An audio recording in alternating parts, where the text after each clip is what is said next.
हे हरि, तेरे इस दुराचरण पर कलंक है।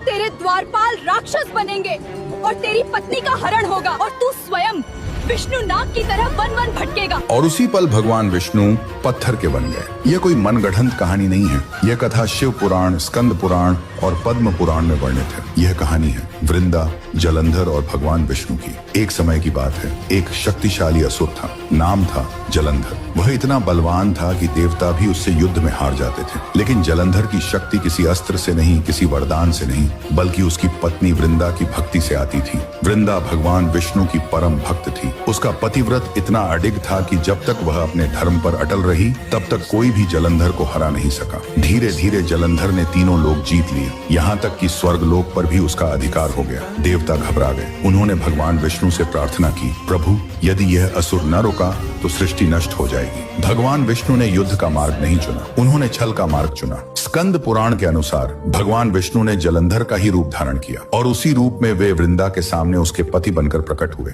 वृंदा उन्हें पहचान नहीं पाई। उसने सोचा, यही मेरा पति है जो युद्ध से लौट आया है। कई दिनों तक वृंदा ने उस रूप में आए विष्णु की पूरी निष्ठा से सेवा की। कई दिन तक वृंदा ने विष्णु के साथ रहकर उनका मनोहर सेवा भाव किया, भोजन कराया, पूजा की और अपने धर्म का पूरा पालन किया। लेकिन एक दिन वृंदा को कुछ असामान्य लगा। तभी उसे सच्चाई का ज्ञान हुआ, जिसे वह अपना पति समझ रही थी। वह स्वयं भगवान विष्णु थे। उसका शरीर नहीं, उसका विश्वास टूट गया। पीड़ा और क्रोध में वृंदा बोली, हे हरि, तेरे इस दुराचरण पर कलंक है। तेरे द्वारपाल राक्षस बनेंगे और तेरी पत्नी का हरण होगा और तू स्वयं विष्णु नाग की तरह वन वन भटकेगा और इसी क्षण पत्थर का बन जाएगा। उसी क्षण भगवान विष्णु पत्थर बन गए। वे बन गए शालिग्राम शिला। स्कंद पुराण में लिखा है, गंडकी नदी के तट पर भगवान विष्णु पत्थर रूप में विराजमान हो गए और वृंदा तुलसी बन गई। ब्रह्म वैवर्त पुराण में तुलसी महात्म्य का विस्तार से वर्णन मिलता है। तभी से तुलसी के बिना विष्णु की पूजा अधूरी मानी जाती है। यह कथा हमें एक गहरा सत्य सिखाती है